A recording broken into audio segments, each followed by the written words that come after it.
Hola, vamos a aprender sobre lección 6, ser y pronombres de sujeto. So first off, we're going to talk about subject pronouns, pronombres de sujeto. So Spanish has subject pronouns very similar to those in English. So here are English subject pronouns, and you'll see I've divided the second person into informal and formal. We don't have that distinction in English. We'll have it in Spanish. You'll see there in English, they're all the same. But you have the I, you, he, she, it, we, you, or you all, and they. In Spanish, they will look like this. The first person singular is yo, that's the I. Second person informal singular is tú. Second person formal singular is usted. And third person singular is él, ella. Él is he, ella is she. One thing to note there is they don't have a subject pronoun for it. Whenever it is used in a sentence, it's just implied. So if there's a verb conjugated for third person, verb conjugated just means a verb used in the sentence. In the third person singular, and there's not the subject pronoun, it's usually an implied it. Then you have nosotros or nosotras. Nosotros is used when it's a group of all guys or a mixed group of guys and girls. Nosotras would be when that group of that we is all girls. You have vosotros or vosotras. That's your second person plural informal. Same rules for gender apply. Then your second person plural formal is ustedes. And then your third person plural, you have ellos for a group of all guys or a mixed group, and ellas, which would be all girls. All right, the verb ser. So the first verb we are going to learn is the verb ser, and it means to be. It's used in English sentences like I am blonde or you are old. The am and are there are the verb to be conjugated, which means used in a sentence.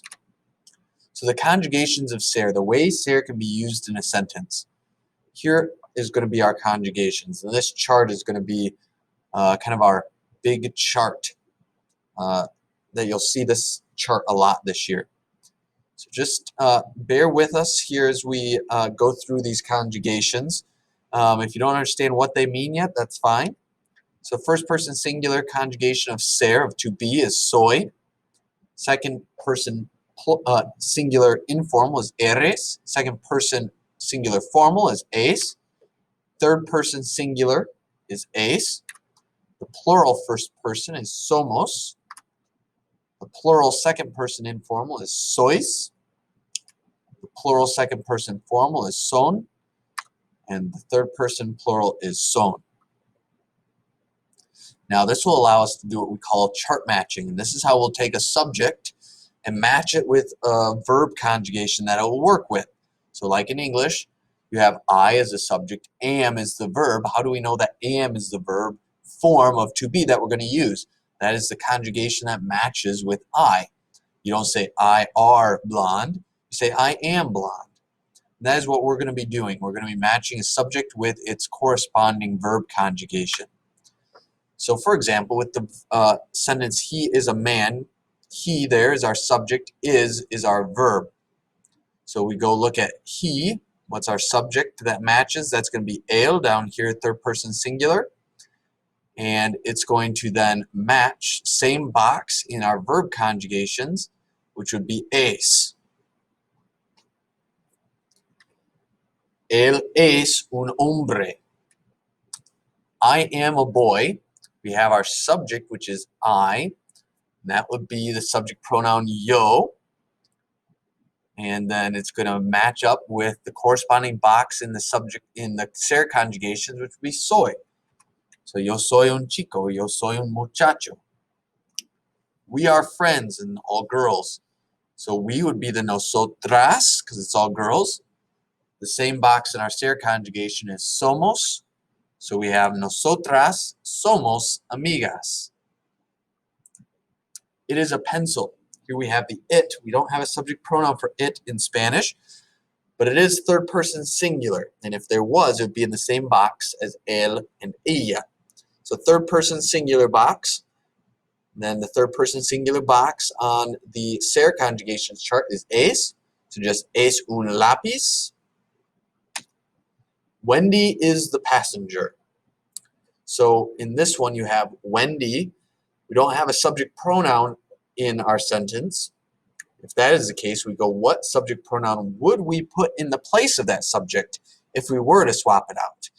In which case, Wendy is a girl's name. That would be a she. So Wendy is the passenger. She is the passenger would mean roughly the same thing. So we go, that would be an ella, third person singular. So we again use the third person singular conjugation of ser. You have Wendy es la pasajera. Bill and Sue are the drivers. Here we have Bill and Sue as our subject. We don't have a subject pronoun, but if there was a subject pronoun there that replaced Bill and Sue, that would be a they. So Bill and Sue are the drivers and they are the drivers roughly mean the same thing. And so we go to the third person plural ellos, ellas box, and we then match that with third person plural box and the ser conjugation, and you get your conjugation of son. Bill y Sue son los conductores. That is our conjugation. All right. This slide, inténtelo. Inténtelo means try it. All right, so our first sentence, what I want you to do here is I want you to take and translate conjugating ser to match the subject or subject pronoun that I've given. So in this case, you've got the subject of él. You should have él es. The subject is Juan y yo. What you want to do is remember you don't have just one subject pronoun. Here we have a group. You'll want to take what subject pronoun would cover this whole group and use that. So this would be Juan y yo somos, because Juan y yo, that would be like a we. Juan and I, that's essentially a we. If you had one subject pronoun to cover the whole group. You have ellos as your subject. Ellos son. Número 4, you have ella. You have ella es. Las turistas. You'd have las turistas son. That's third person plural. So las turistas would be a they. El chico. El chico es. So el chico would be a he. Third person singular. Los conductores. That'd be a they. So you get los conductores son. Marta y tú. This one's a little tricky. So you'd either have Marta y tú sois, or you could have Marta y tú son. In this, I want to bring you back to that subject pronouns chart. So in that chart, you have the vosotros form, which is the you-all informal plural, and you have the ustedes. So vosotros, vosotras, then the ustedes. Ustedes is the you-all formal plural. And interestingly enough, on that chart here, sois in the vosotros form are only used in Spain. In all of Latin America, they don't have a formal, informal distinction when the U is plural. When the U is plural in all of Latin America, they will use just the ustedes form. They never use vosotros or vosotras. In Spain, they still keep the formal, informal distinction in the plural as well. So that's why on this one, you could go either way. You could go Marta y tú sois, a you-all informal plural, which would be Spain. And all of Latin America, they don't distinguish informal, formal in the plural.